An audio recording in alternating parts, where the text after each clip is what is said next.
All right, Tuesday evening, it's Weather for Weather Geeks time on this beautiful spring day. Let's talk snow. Why are we going to talk snow right off the top? Well, because of what happened on today's date and tomorrow's date, especially back in 1993. This is the trace of the average snowfall per day. Our snowiest day on average is January the 13th, but you'll notice there's this spike in mid-March, and that spike is largely because of what happened in 1993 in mid-March, and from the 12th through the 14th, a doozy of a winter storm. In fact, a generational type winter storm moved across the mid-Atlantic states into the Northeast. There was a stripe from the Carolinas, the Western Carolinas, right up the spine of the Appalachians and into parts of New York State and New England, where 20 to 30 inches was common. And some of the higher peaks across the spine of the Appalachians from Pennsylvania to West Virginia and even down into North Carolina.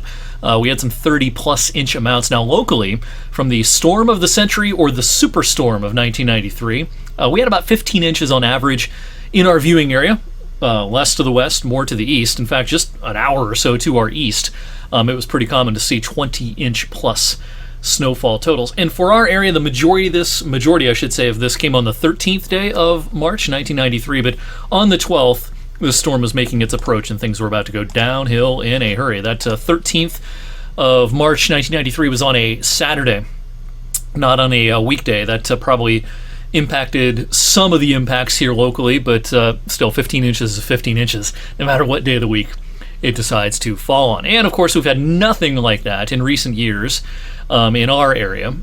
We've had, occasionally a 10-inch type of a storm, but we haven't had a 15, 16-inch storm outside of our lake effect zones in a long time, and that includes over the winter. And we're not alone in sharing in the lack of snowfall here for the season. East of the Rockies, only a few spots have had above average snowfall for the season. They're mostly in the plain states, and then there's one patch, I should say, down here across the Tennessee Valley, largely because of early in the season they had some snow down there back in late November and December. But otherwise, east of the Rockies, it's been slim pickings in the snow department for 2 straight years now. And of course, because of our winter weather, not only here locally, but in a lot of the eastern U.S., spring has sprung faster than usual in a lot of places, including just about all of Ohio and western Pennsylvania. We're 2 to 3 weeks ahead of schedule as far as buds and things popping out of the ground and things starting to bloom a little bit.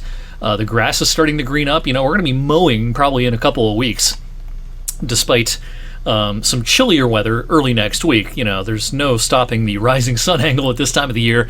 And things are really going to start happening fast in terms of springtime weather over the next handful of weeks. Otherwise, pretty quiet evening across most of the country. A couple of showers and storms will try to get going over the next handful of hours out across parts of the Mississippi Valley into the Ozarks. But otherwise, from coast to coast, it's pretty darn quiet, and it's quiet enough locally, despite some high, thin clouds overhead right now. This may be worth checking out, the International Space Station flying overhead this evening. We haven't had a good evening pass in a while. This one starts at 8:53 in the south-southwest sky and disappears in the south-southeast sky about 3 minutes later at 8:56, reaching a maximum elevation above our heads at 33 degrees.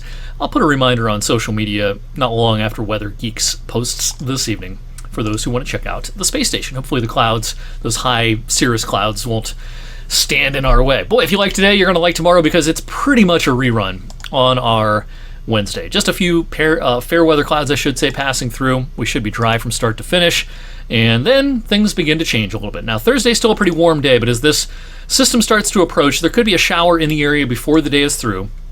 There's probably higher rain chances in eastern Ohio and western PA as our cold front approaches Thursday night into Friday morning. I think we'll be able to salvage Friday afternoon. Actually, a pretty nice start to the weekend coming up before a stronger front arrives for St. Patrick's Day and into early next week. In fact, it'll be cold enough, I think we'll see a few snowflakes around.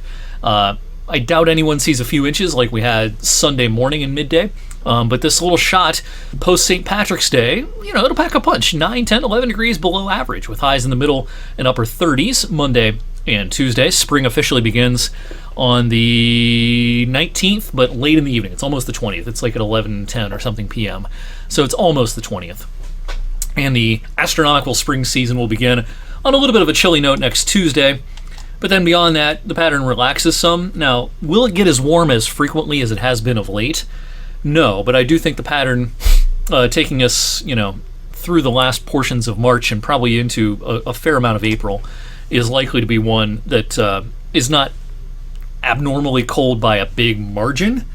But I also don't think it's going to be a pattern where we're going to see all sorts of days with highs 20 and 25 degrees above average like we've had in February and early March. We'll talk more about the longer range future editions of Weather for Weather Geeks. In the meantime, thank you for watching tonight, and I'll see you right back here on Wednesday.